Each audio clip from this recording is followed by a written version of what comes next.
기도드리겠습니다. 전능하신 하나님 아버지, 우리 금요 치료 예배로 주 앞에 나와 우리 모두 하나님께 예배드리며 기도드립니다. 우리 모든 믿음의 성도들에게 늘 힘주시고 능력 주시고 성령의 도우심과 역사가 있게 하시고 구원의 은혜 더하여 주옵소서. 성령 안에서 강건하게 하여 주옵소서. 오늘도 우리 주 앞에 나온 모든 믿음의 성도들에게 성령을 물붓듯 부어 주옵시고 또 큰 믿음 주옵시고 주님 앞에서 멋있게 살아갈 수 있도록 은총 내려주시고 주께서 이 대한민국을 축복하옵소서. 구원하신 예수님의 이름으로 기도드립니다. 아멘. 우리 하나님 말씀 같이 보겠습니다. 마태복음 15장 21절에서 28절까지 마태복음 15장 21절에서 28절까지입니다. 우리 한 절씩 교독하겠습니다. 15장 21절부터 28절. 예수께서 거기서 나가사 두로와 시돈 지방으로 들어가시니 가난한 여자 하나가 그 지경에서 나와서 소리질러 가로되 주 다윗의 자손이여 나를 불쌍히 여기소서. 내 딸이 흉악히 귀신 들렸나이다 하되 예수는 한 말씀도 대답지 아니하시니 제자들이 와서 청하여 말하되 이 여자가 우리 뒤에서 소리를 지르오니 보내소서. 예수께서 대답하여 가라사대 나는 이스라엘 집에 잃어버린 양 외에는 다른 데로 보내심을 받지 아니하였노라 하신대. 여자가 와서 예수께 절하며 가로되 주여 저를 도우소서. 대답하여 가라사대 자녀의 떡을 취하여 개들에게 던짐이 마땅치 아니하니라. 여자가 가로되 주여 올소이다마는 개들도 제 주인의 상에서 떨어지는 부스러기를 먹나이다 하니 이에 예수께서 대답하여 가라사대 여자야 내 믿음이 크도다. 내 소원대로 되리라 하시니 그 시로부터 그의 딸이 나으니라. 아멘. 오늘도 예배드리는 우리 모든 믿음의 성도들에게 하나님의 도우심과 구원의 역사가 있기를 주의 이름으로 축원합니다. 이번 한 주간 동안 전 세계가 엄청 시끄럽죠. 우크라이나 때문에. 지난 주일날 우리 성도들한테 제가 그런 얘기를 했었거든요. 두 가지 말씀을 드렸거든요. 한 가지는 우크라이나 동부 지역이 민주화하면서 그래서 그 지자체 장들이 소련한테 그냥 러시아한테 갖다 바친다 그랬잖아요. 그랬었는데 그것이 화요일 날 이루어졌어요. 돈바스 지역이라는 얘기 들으셨죠? 그죠? 뉴스 시간에 돈바스 지역 두 지역이 그 지방 자치장 지도자가 이제 이 러시아 푸틴을 만나가지고 크레물린에서 만나가지고 푸틴이 그 두 지역을 공화국으로 인정을 하고 그 지도자들이 군사 지원 요청을 해준 거예요. 그래서 러시아 군인들이 돈바스 지역으로 들어간 거예요. 저는 좀 시간이 많이 지난 다음에 될 줄 알았는데 금방 그렇게 돼 버렸어요. 그리고 난 다음에 그렇게 되어지고 나면 전쟁 안 일어날 거다 그런 생각을 했거든요. 그런데 전쟁이 난 것에 대해서 저는 이렇게 생각을 합니다. 결론적으로 말씀을 드리면 이번 3월 9일 날 우리나라 대선이 우크라이나보다가 더 큰 피비린내가 날지 지금처럼 평화를 유지하게 될지 둘 중에 하나가 결정이 된다고 봅니다. 왜냐하면 우크라이나가 나토에 가입하려고 막 그러다가 이렇게 망가져 버린 거거든요. 그래서 돈바스 지역의 그 두 공화국으로 선언이 되어지고 그들이 러시아에 가서 푸틴과 만나가지고 군사 지원해줘라 하고 요청을 하고 그냥 소련이 들어갔을 때 이 우크라이나 대통령이 코미디언이라고 그랬잖아요, 주일날요. 그리고 내각에 전부 이 코미디언들, 그다음에 연예인들 다 껴서 나라를 엉망으로 만들었는데, 그 대통령이 정신을 바짝 차렸어야 되는데, 쉽게 말하면 푸틴하고 하나가 돼야 되는데, 벌써 미국과 그다음에 독일은 뒤로 빠져 있고 영국과 모든 군인들이 다 철수했고, 그다음에 대사관 직원들도 다 철수했고 국민들도 다 철수해 가버렸거든요. 그 얘기는 그렇게 되어지면 이 우크라이나 대통령이 알아야 되거든요. 그렇다고 해가지고 미군 군인들이 들어온 게 아니고 육군이 들어온 거 아니거든요. 그냥 비행기만 왔다 갔다 해버렸으니까 육군이 들어와야 되는데 육군이 안 들어왔단 말이에요. 그러면 이거는 미국하고 그다음에 러시아하고 벌써 거래가 끝났구나라는 걸 알아야 돼요. 성경에서도 보면 내 군인 2만 명을 데리고 오는 군인 4만 명과 싸울 수 있을지 결과를 보고 전쟁 나기 전에 화해하라 그러잖아요, 주님께서. 그런 것처럼 미국이 우크라이나를 러시아에 넘겨줬구나.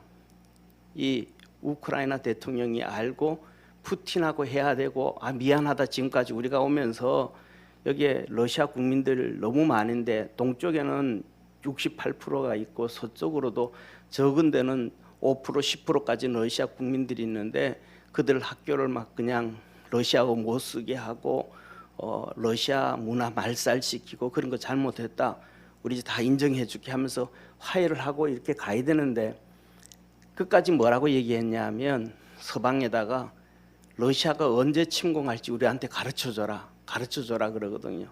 근데 하나도 안 가르쳐, 그거 모르거든요. 그리고 러시아가 그냥 미국이 이라크를 침공할 때와 똑같이 침공을 한 거예요. 그냥 비행기 날려가지고 미사일 쏴가지고 그 군사 기지만 정밀 타격 다 해가지고 아예 그냥 전쟁 의지를 다 꺾어버린 거예요. 그러니까 우크라이나가 대통령이 누구든지 국민들이 이제 나를 위해서 나올 사람 나오라, 군인들이 다 망가져 버렸으니까. 왜 이런 거래를 했냐 하면 제가 보는 경우는 그렇습니다. 미국이 러시아 보고 너 우크라이나 줄게, 한마디로 말하면 대만과 한국과 북한에서는 너 손대,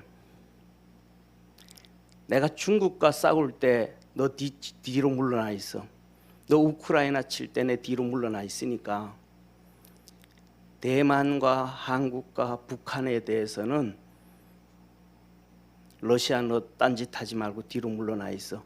그 대신 이 사건 통해서 유가가 엄청 올라감으로 말미암아 러시아가 돈을 엄청 벌거든요. 전쟁하면서도 전쟁하면서 경제가 망가져야 되잖아요.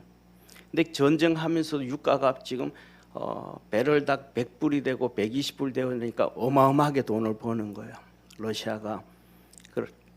이런 것을 바라보면서 가장 중요한 것 중에 하나가, 우리나라가 3월 9일 날 대선에서 친중을 좋아하고 친북을 좋아하는 사람이 정권을 잡게 되면 우리나라는 우크라이나보다 더 심각한 문제가 터지게 되어진다. 그래서 그런 것들을 보면서 우리가 좀 기도를 좀 많이 할 수 있는 우리 성도 되어지기를 바랍니다. 똑같은 현상이거든요. 예. 그래서 우리나라 언론에서는 그렇죠. 우크라이나 엊그저께 신문에 중앙일보 첫 면에 이렇게 썼습니다. 동맹이 없는 나라의 비참함. 그래서 우크라이나가 동맹이 러시아도 아니고 미국도 아니고 그래서 비참해졌다, 그런 타이틀이 앞에 이렇게 떠 있었는데, 우리나라의 이 전쟁과 같은 이 소용돌이가, 엄청난 소용돌이가, 미국은 벌써 압력 넣잖아요. 같이 할 거냐 안 할 거냐. 그렇게 안 할 경우에는 소련에 대한, 러시아에 대해서 경제 제재를 할 텐데 한국 너들 이렇게 동참해라, 안 하면 거기에 대한 보복이 있다, 미국은 벌써 얘기를 해놓고 있잖아요. 그러면서도 하는 얘기가 한국이 우리와 동참하기에는 참 쉽지 않을 거다. 벌써 그런 얘기하면서 동참하라고 그런 상황이 있습니다. 그러니까 다음에 정말로 그냥 반중 친미를 하면 대한민국이 살고, 그렇지 않으면 우크라이나처럼 심각한 문제가 터지게 되어지는데 우리 위에서 좀 많이 기도해 주시기를 바랍니다. 자, 오늘 좀 이렇게 시작하면서 세계 정세와 우리나라에 대해서 말씀을 드리면서, 오늘 본문 말씀에 예수님도 이렇게 우울하게 시작을 합니다. 오늘 예수님이 두로와 시돈 땅으로 가시거든요. 이 두로와 시돈 땅으로 예수님이 가시는데 참 우울하게 올라가셔요. 우리가 그 예수님께서 두로와 시돈 땅으로 올라가는 그 시기를 보면 우리가 잘 아는 것처럼 우리 주님께서 오병이어의 기적을 행하시고, 어마어마한 능력이죠. 이 오병이어의 기적을 행하셨다라는 것은 쉽게 말하면 귀신을 쫓아내고 문둥병자를 살리고 하다못해 죽은 자를 살리고 하는 그런 기적과 이적보다가 더 큰 기적 중에 하나가 오병이어입니다. 왜냐하면 우리가 살아가면서도 똑같거든요. 죽은 자가, 어떤 사람은 죽었다가 몇 분 만에 몇 시간 만에 살아났다라는 것, 사실은 이런저런 경로를 통해서도 들을 수가 있는 문제거든요. 그런데 이 오병이어라는 것은 도시락이라 그러잖아요. 보리떡 5개와 물고기 2마리를 가지고 남자만 5,000명, 여자와 아이들까지 하면 최소한 15,000명은 넘어가겠죠. 2만 명 되겠죠. 그 사람들이 자기들이 그것을 보면서도 놀라는 거예요. 50명, 100명씩 앉혀놨는데 예수님이 축사를 하시고 떼어주고, 그 받은 사람들이 또 떼어주고 서로 떼어주고 떼어줬는데 떼어줘도 내게 먹을 게 있는 거예요. 이거는 파우다를 넣고 이스타를 넣어가지고 되어지는 부분이 아니니까 그 자리에서 자기들이 그것을 보면서 놀라는 거예요. 그리고 예수님께서 배를 타고 제자들 보고 보내고, 예수님은 나중에 풍랑 칠 때 이제 물 위로 걸어서 벳가베로 이제 가신단 말이에요. 벳세다라요. 그런데 배를 타고 가로질러 건너왔는데 그 다음날 수많은 사람들이 글러온 거예요. 따라온 거예요. 그 와봤더니 예수님 여기 계신 거예요. 벌써. 그때 예수님은 그 어마어마한 기적과 이적을 행하시고, 그것은 쉽게 말하면 오병이어의 기적은 출애굽 시대의 모세를 통해서 하나님께서 하늘에서 만나와 메추라기를 내려서 먹이신 사건과 동일되어지는 사건입니다. 그러니까 정말 메시아 사건이거든요. 그런데 그때 우리 주님이 하신 말씀이 한 가지예요. 너희들은 그 표적을 보고 나를 왔어야 되는데, 표적을 보고 나로 온 게 아니고 너희들이 배부름을 인하여 왔다. 배부름을. 그러니까 하나님을 믿고 신앙생활할 때도 영적으로 쫓아갈 수 있는 축복의 성도가 되기를 바랍니다. 배부름을 위해서, 육신을 위해서 육신의 배를 부리고 육적인 지식을 추구하고 육적인 뭐를 쫓아가게 해서는 절대로 하나님의 은혜 안에, 하나님의 축복 안에, 하나님의 섭리와 계획 안으로 들어갈 수 없음을 얘기하는 거예요. 그러면서 그들에게 주님께서 말씀하시거든요. 요한복음 6장에 보면 너희 조상들은 광야에서 만나를 먹어도 죽었거니와 이제는 나는 하늘에서 내려온 산 떡이다. 그렇게 말씀하시면서 나를 먹는 자는 죽어도 살한다, 이렇게 말씀을 해주시는 거예요. 이것은 내 몸이니라, 그렇게 하셨단 말이에요. 그 얘기를 들을 때에 사람들이 다 시험에 빠져버린 거예요. 그 말씀을 할 때에. 그래서 전부 다 도망을 가버린 거예요. 그래서 그때 그 사건 통한 그 오병이의 기적을 경험하고 그다음에 마태복음, 누가복음 9장 10장에 보면 10장에 보면 누가복음 10장에 보면 70명의 제자들을 두 명씩 파송해서 복음을 전할 때 주님께서 그들에게 능력을 줘서 보내니까 그들이 가서 기적과 이적을 행하고 하나님 앞에서 그렇게 능력을 행하고 와서 우리 이런 역사가 있었습니다 하면서 그렇게 기적을 행해놓고 그렇게 경험을 하고 오병이 기적을 경험했던 그 70명의 제자들까지도 다 가버리는 거예요. 그때 예수님께서 12명의 제자들을 앉혀놓고 너희도 가려냐라고 물을 때 베드로가 생명의 말씀이 여기 계신데 영생의 말씀이 여기 계신데 우리가 어디로 가리까? 그때 주님께서 하신 말씀이 내가 너희 12를 선택하지 않았느냐 그러나 한 명은 아니니라 라고 말씀을 합니다. 이때 예수님의 마음이 정말 너무너무 그냥 힘든 거예요. 인간적으로 영적으로는 우리가 그렇잖아요. 영적으로는 하나님과 동일시하셔서 모든 것 다 알고 계시지만 그리고 이들이 다 도망가고 다 배신하고 다 곁길 가고 알지만은 실질적으로 육신은 엄청난 충격을 받는 거죠. 우리가 살아가다 보면 그러잖아요. 무슨 일이 당하면 오늘 일이 참 많겠다. 오늘 일이 힘들겠다. 이런 걸 우리가 알아요. 힘들고 오늘 힘들 때 일을 해야지. 그러나 그것을 미리 알고 있지만 실질적으로 그 일을 해가지고 막 그 일을 하고 난 다음에 힘들고 지치고 밥도 제대로 못 먹고 물도 못 먹고 할 때는 막 짜증나고 화나잖아요. 그러니까 그걸 미리 아는 것과 실질적으로 경험하고 난 다음의 충격은 전혀 다른 거예요. 그러니까 아는 지식과 경험한 지식은 그렇게 다른 거거든. 예수님도 다 영적으로는 다 하시는 거. 이들이 다 떠나갈 거다. 내가 하늘로서 내려온 떡이라고 얘기하고 하면 이들 다 떠나갈 거다. 그 아시면서도 불구하고 다 떠나가니까 주님은 엄청난 충격을 받으시는 거죠, 육적으로. 그래서 제자들에게 너들도 가느냐 물었을 때 베드로가 그 말하고 주님께서 이제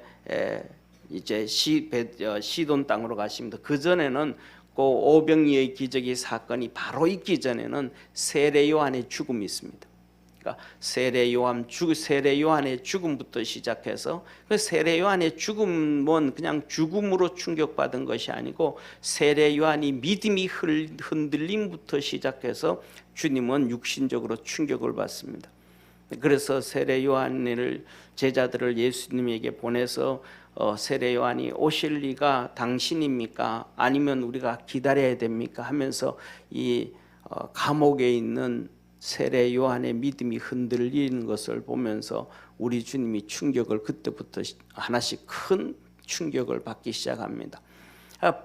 이 세례 요한은 뱃속에 있을 때부터 성령 충만한 사람이었잖아요.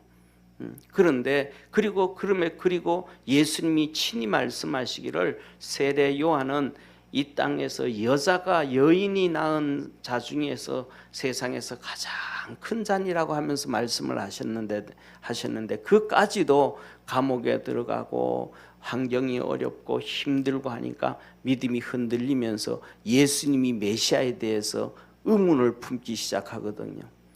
그러니까 메시아가 당신입니까? 아니면 오실 일을 우리가 기다려야 됩니까? 하면서 그때부터 충격을 받기 시작하고 오병이어 기적 지나고 이걸서 충격을 받으신 거예요. 그래서 제가 보는 관점에서는 우리 주님께서 야 두로와 시돈 땅으로 올라가자. 다시 말하면 이 북쪽으로 가는 거예요. 북쪽 갈릴리 북쪽 해변가로 쉽게 말하면 가서 좀 쉬고 싶은 거죠.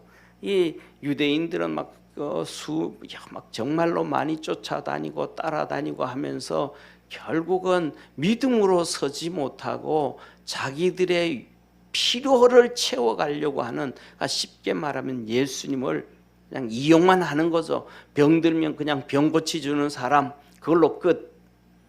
쉽게 말하면 그 문둥병자 10명을 치료해 줬더니 9명은 그냥 가버리고 사마리아 사람 1명만 와서 감사를 하고 가잖아요. 그때 주님께서 또 그들에게 말하죠. 내가 10명 다 고쳐줬는데 유대인들 이놈들은 다 어디 갔냐? 어떻게 사마리아 사람 한 명만 이방인이라고 그렇게 손가락질하는 그 이 한 사람만 와서 내게 감사하냐? 그래서 유대인들이 예수님을 쉽게 말하면 뭐였다? 철저하게 이용했다. 하나님이 섬긴다 그런 사람들도 그냥 저 병 고치기 위해서 예수님한테 그냥 오고 뭐 그랬다. 그러니까 이제 예수님이 여러 가지로 많이 심신이 지치신 것 같아요. 이제 사역 3년 차에 들어가기 시작하니까 그러니까 3년 차 중반으로 벌써 들어가니까 그래서 두로와 시돈 땅에 가서 주님께서 좀 쉬고 싶었다. 주님이 가서 좀 쉬고 싶은데 이 가나안 여인이 찾아오면서 또 예수님에게 도움을 구하는 거예요.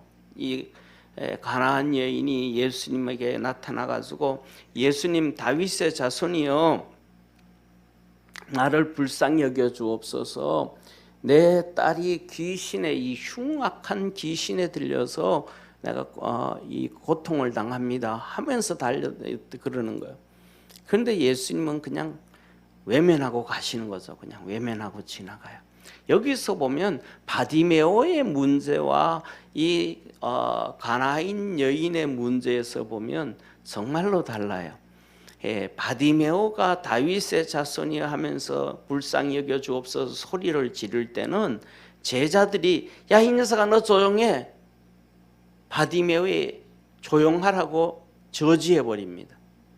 그런데 반대로 이 유대인이 바디메오라는 유대인이 예수님에게 도움의 손길을 펼 때 제자들은 그것을 커트를 하는데 이 가나안 여인이 예수님에게 부르짖고 도와달라고 할 때는 이 제자들이 침묵하시는 예수님한테 예수님 여자가 소리 지릅니다. 저를 좀 보내십시오. 보내라는 얘기는 어떻게 해결하라는 얘기잖아요. 이 여인 편을 들어서 이 제자들이 얘기를 합니다. 이런 것을 볼 때 이 제자들의 이 접근법이 쉽게 말하면 좀 뭐가 좀 다르다. 첫째로는 이 바디메오 같은 경우에는 이 소경이란 말이에요. 태어나면서부터 소경이란 말이에요.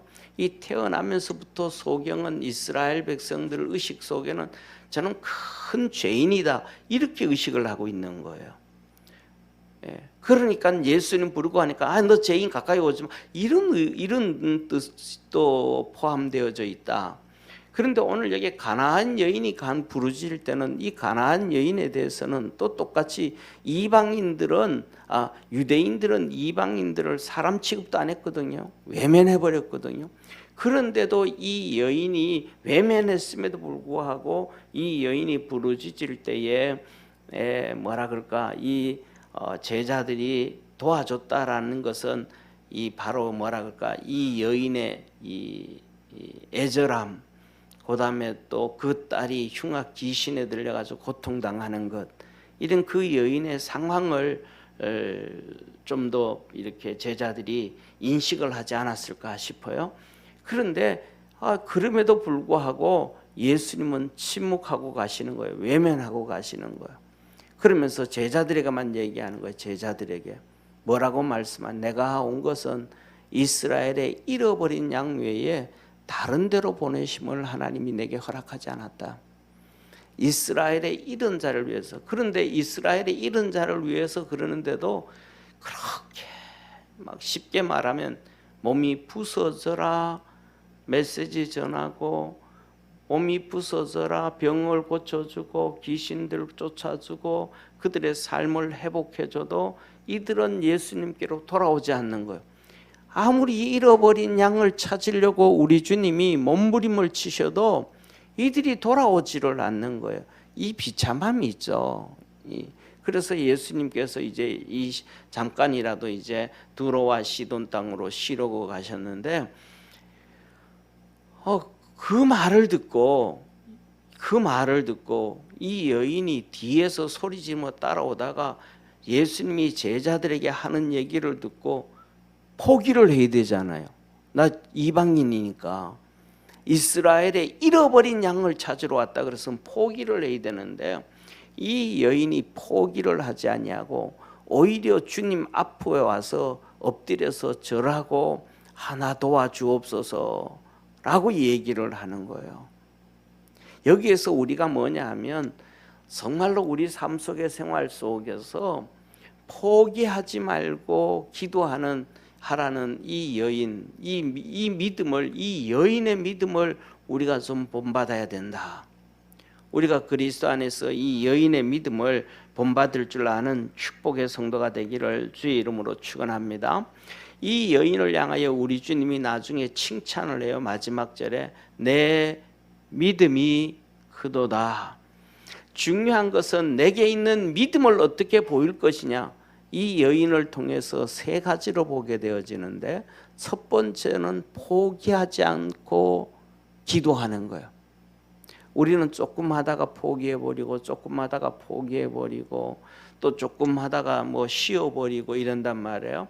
그런데 그게 아니고 하나님 앞에서 정말로 끝까지 포기하지 않고 기도할 수 있는 우리 믿음의 성도 되어지기를 주의 이름으로 축원합니다. 뭐 우리 성도님들은 다 각자 이제 뭐라 그럴까 은혜를 받고 살아가는 모습들이 우리 모두가 각자가 다 다른데, 우리 교회에 여러 번 오셨던 우리 그 장로님 있잖아요. 김하중 장로님 있잖아요. 이 김하중 장로님이 그 어머니가 돌아가실 때까지도 교회 안 다녔어요. 어머니가 권사님인데 그분이 돌아가실 때까지도 안 믿었어요. 그런데 그 어머니가 그 아들에 대해서 한 번도 포기를 하지 않았어요. 그리고 말로도 그냥 저놈은 예수 안 믿는 놈 이렇게 얘기한 적이 한 번도 없다는 거예요. 예수님을 안 믿고 교회 안 다닌데도 너는 언제 돌아온다. 그 아들에 대한 믿음을 가지고 있었던 거예요. 그래서 뭐냐 하면, 그리고 그 믿음을 가지고 있으니까 그 어머니가 돌아가신 다음에 형제들이 쉽게 말하면 뭐 유산 나누잖아요, 그죠? 유산 나누는데 김하중 장로님은 예수를 그때 믿지도 않고 교회도 안 다녔으면서도 우리 어머니 유산은 어머니가 평생 사용하던 이 성경책 한 권이면 된다.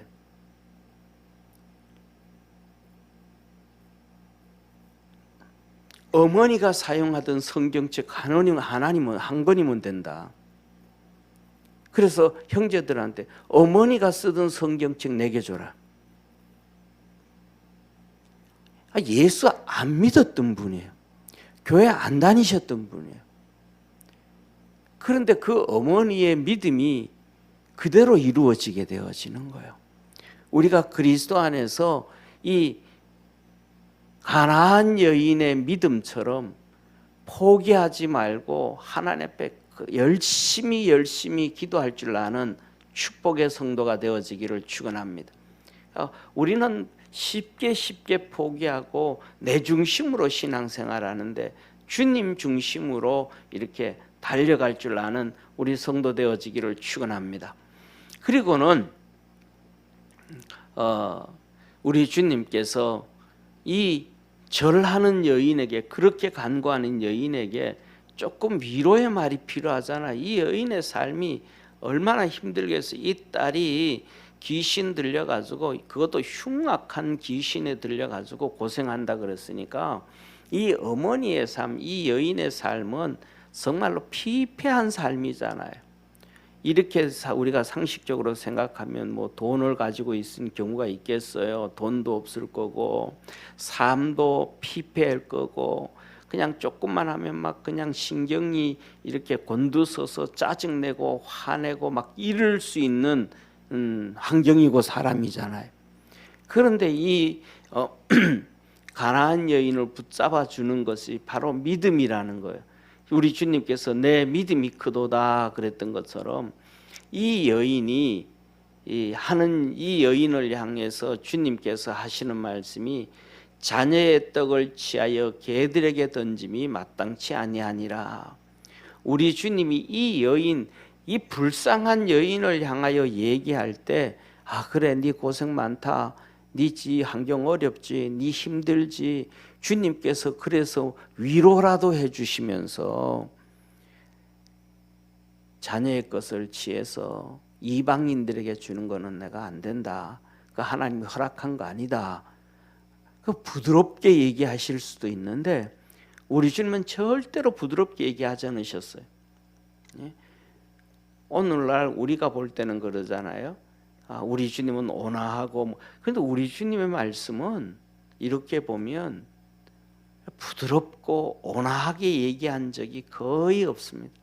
아주 뭐랄까 직설적이고 아주 그 뭐랄까 우리가 듣기에 일반적으로 듣기에는 힘든 회개하라 그러고 그다음에 누가복음과 마태복음에서는 보면 8번에 걸쳐서 화 있을진저 얘기하고 독사의 자식들아 그렇게 얘기하고 아주 그냥 막 그냥 정말로 이렇게 송곳으로 심장을 찌르는 것처럼 아주 막 이렇게 냉철하게 말씀을 합니다. 그런데 이 여인에게도 똑같아요. 그냥 다 쓰러져 갈 수밖에 없는 여인, 위로해줘도 그냥 위로가 될까 말까 한 그 여인에게 자녀의 떡을 취해서 개들에게 준 게 마땅치 않다고 아예 그냥 단호하게 얘기합니다. 이 정도 되어지면 이 여인은 시험 들어도 넘어갈 수 있어요. 이 정도 되어지면 정말로 욕 한마디 하고 가도 뭐 누가 손가락질을 하지 않을 정도로 예수님은 매몰차게 얘기한 거예요.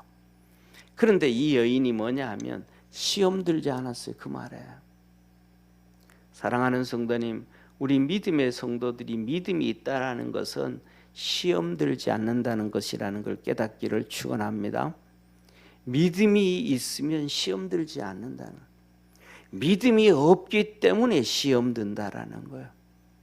그래서 우리 믿음의 우리 성도들이 이런 상황이든 어떤 상황이든 간에 주님을 붙잡고 이 가나안의 여인처럼 시험 들지 않는 그러한 축복의 우리 성도가 되어지기를 축원합니다.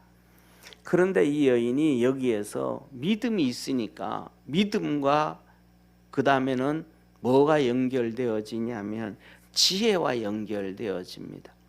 그 주님께서 자녀의 것을 떡을 취해서 개들에게 던짐이 마땅치 않다 그랬더니 이 여인이 한 얘기가 맞습니다. 옳소이다 주여. 그러나 개들도 주인의 상에서 떨어지는 부스러기는 먹나이다. 얼마나 지혜로운 얘기를 해요. 믿음이 있으면 지혜롭게 행동을 한다는 거예요. 그래서 야고보서의 믿음을 얘기하잖아요.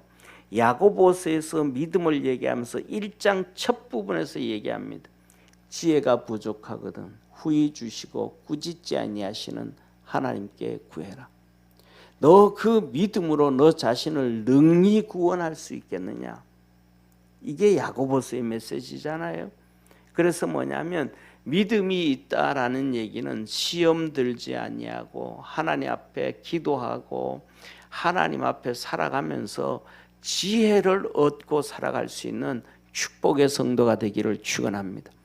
그 이 지혜가 뭐가 된 거예요? 믿음이 지혜로 표출되어진 거예요.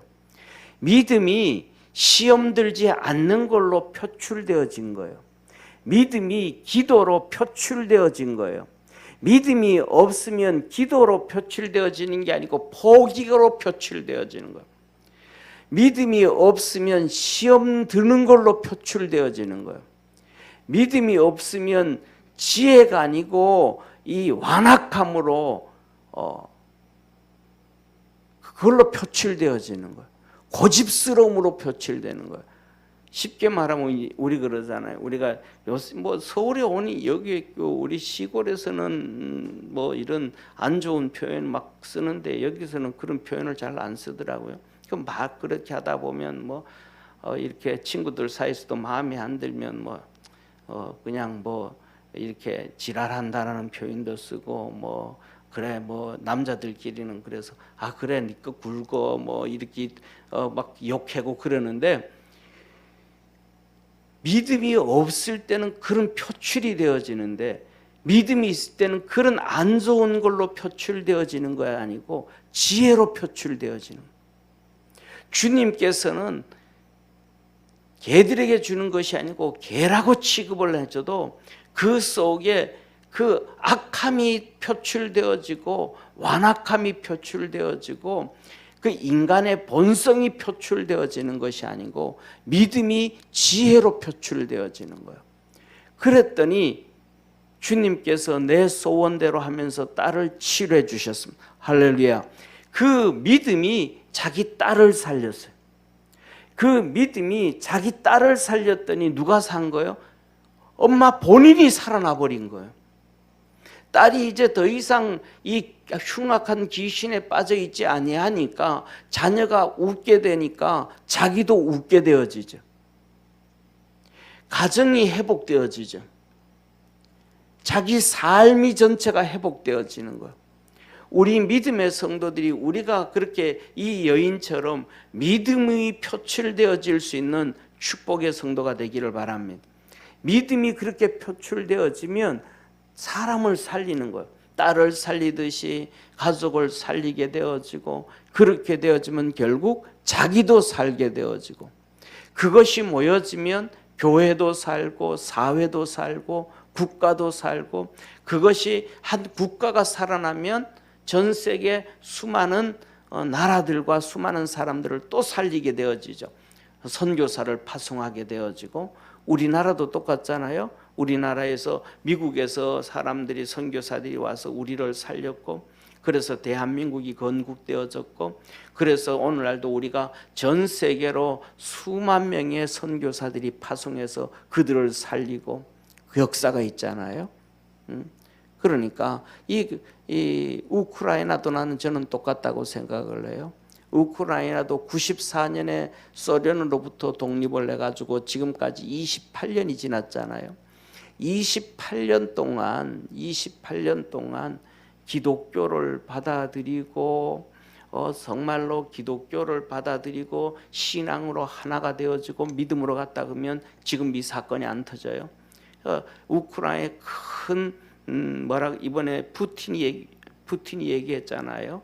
저는 푸틴이 참 위대한 사람이라고 보는데, 푸틴이 뭐라 그랬냐면, 너 우크라이나 너희들은 공산주의자도 아니고 오히려 공산주의 그들과 똑같은 껍데기만 민주주의라고 포장하면서 아직도 너희들은 나치 숭배하고 있잖아. 나치 숭배.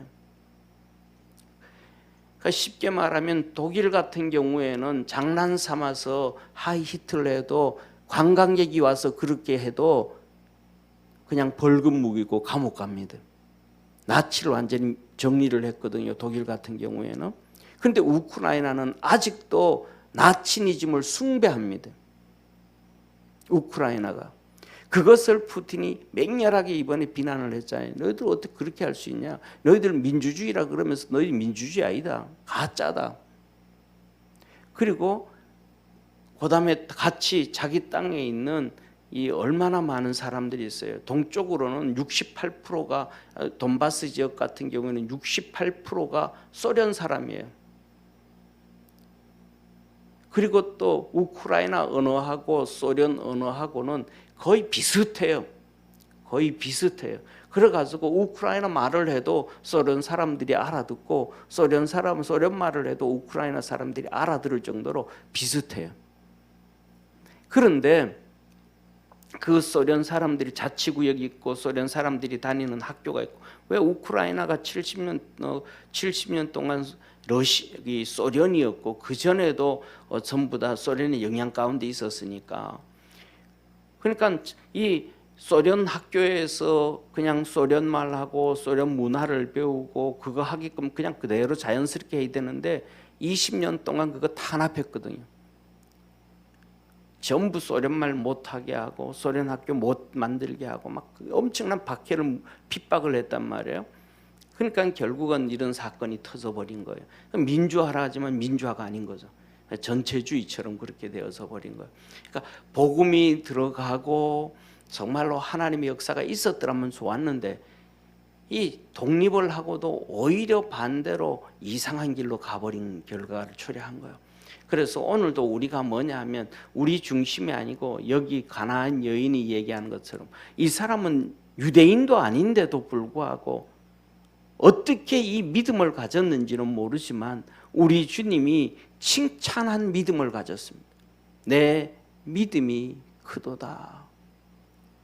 우리 사랑하는 성도님, 우리가 어떤 모습인지는 다 다르지만은 주님이 보시기에 인정받을 수 있는 축복의 믿음의 성도 되어지기를 주의 이름으로 축원합니다. 그래서 이 가나안 여인처럼 내 믿음으로 말미암아, 내 기도로 말미암아, 내가 시험 들지 아니함으로 말미암아, 내 믿음이 지혜로 표출되어짐으로 말미암아 귀신 들린 딸을 치료하였고 살렸고 가족을 살렸고 삶을 살렸던 것처럼 우리 성도들의 삶에 그 역사가 있기를 소망합니다. 기도드리겠습니다. 전능하신 하나님 아버지, 우리 사랑하는 모든 믿음의 성도들이 오늘 여기 본문에 나와 있는 가나안 여인의 믿음처럼 우리 믿음의 성도들도 그러한 믿음 갖고 살아가도록 은혜 더하여 주시고 축복해 주옵소서. 이 가나안 여인의 믿음에는 아버지 하나님 포기하지 않고 주 앞에 부르짖는 기도가 있었습니다. 그는 어떤 모욕을 당하고 멸시를 당해도 시험 들지 아니하는 그런 좋은 믿음을 가졌습니다. 그는 주님 앞에 응답받을 수 있는 지혜를 가졌습니다. 우리 사랑하는 모든 믿음의 성도들도 이 가나안 여인처럼 그렇게 하나님 앞에 복을 받고 믿음으로 달려갈 수 있도록 은혜 더하여 주옵시고, 아버지 하나님 우크라이나의 수많은 지금 여러 가지 이렇게 폭격이 많이 있지만 군 기지를 중심으로서 정밀 타격함으로 이 우크라이나 대통령도 그 많은 폭격 가운데서도 42명이 사망을 했고 몇 명이 다쳤다고 그렇게 나옵니다. 아버지 하나님 그곳에 있는 수많은 사람들이 국민들이 피난 행렬에 들어섰고 또 어려움에 당하는데 주께서 함께하여 주셔서 빨리 안정을 취할 수 있게 도와주옵시고, 우리나라는 아버지 하나님 전 세계 방방곡곡으로 복음을 전하여야 될 사명을 가지고 있는 나라임을 믿습니다. 하나님께서 지켜주시고 축복해 주셔서 그런 일들, 다시 한번 유교와 같은 일들 일어나지 아니하도록 주께서 도와주시고 축복해 주옵소서. 늘 동행하여 주시기를 소망하며 예수님의 이름으로 기도드립니다. 아멘.